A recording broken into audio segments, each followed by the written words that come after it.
सभी छोटे बड़े श्रोताओं को सुनीता भटनागर का प्यार भरा नमस्कार।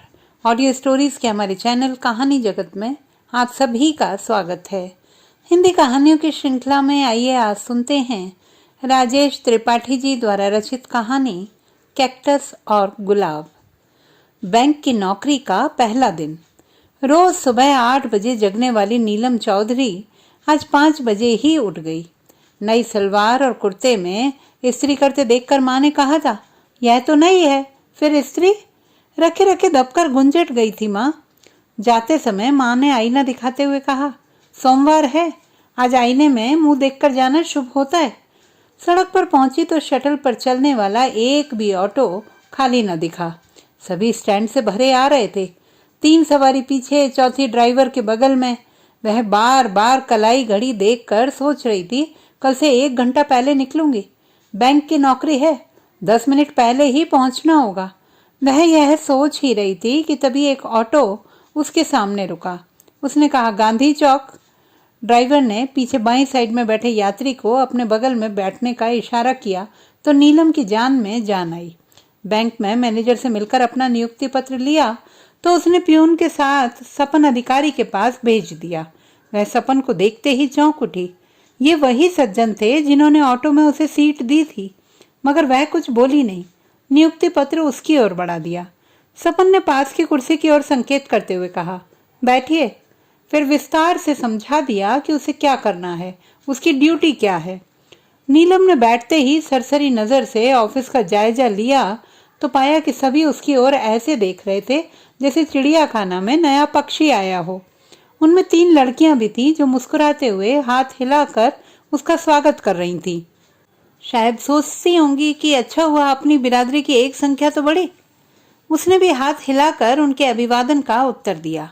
वह जब भी कुछ समझ ना पाती तो सपन से पूछ लेती, पर उसे यह देखकर बड़ा आश्चर्य हो रहा था कि सपनदा ने कभी भी सिर उठाकर उसे नहीं देखा, न ही अपनी ओर से कुछ बात की, जबकि स्टाफ के दूसरे लोग उसे कनखियों से देखते और बतियाने की कोशिश करते थे।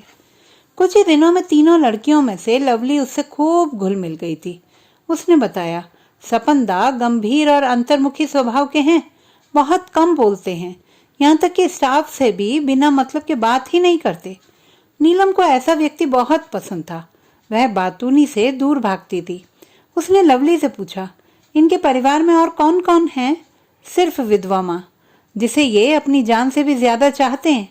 उनका जरा भी कष्ट बर्दाश्त नहीं कर पाते।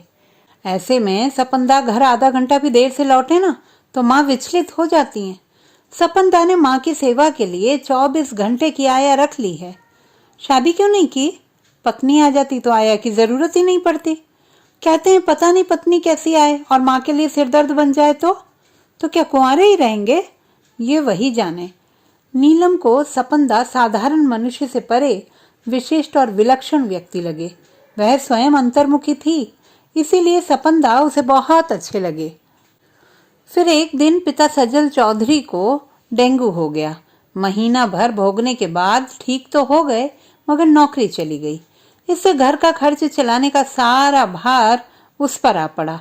बैंक से लौटती तो माँ 1 कप चाय के साथ बाजार का लंबा पर्चा थमा देती, जबकि ये सामान तो झरना भी ला सकती थी, पर माँ कहती, झरना को सामान परखने की तमीज नहीं है। उसी समय बसकड़ी कहती, दीदी मेरा होमवर्क करवा दीजिए ना, वरना कल टीचर मारेंगी। पुरुषोत्तम कहता, दीदी नया जूता खरीदवा दीजिए ना, पुराना फट गया है।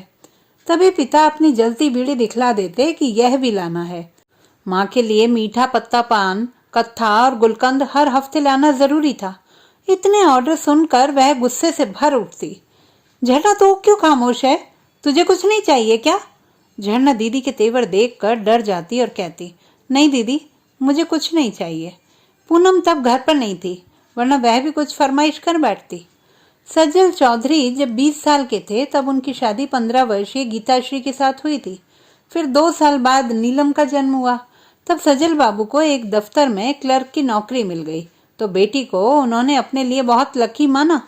फिर तीसरे साल में झरना, 5वें में पूनम, 7वें में जब फिर कन्या रत्न की प्राप्ति हुई तो उसका नाम रखा गया बसकड़ी, यानी अब कन्याओं के आगमन की श्रृंखला बंद हो।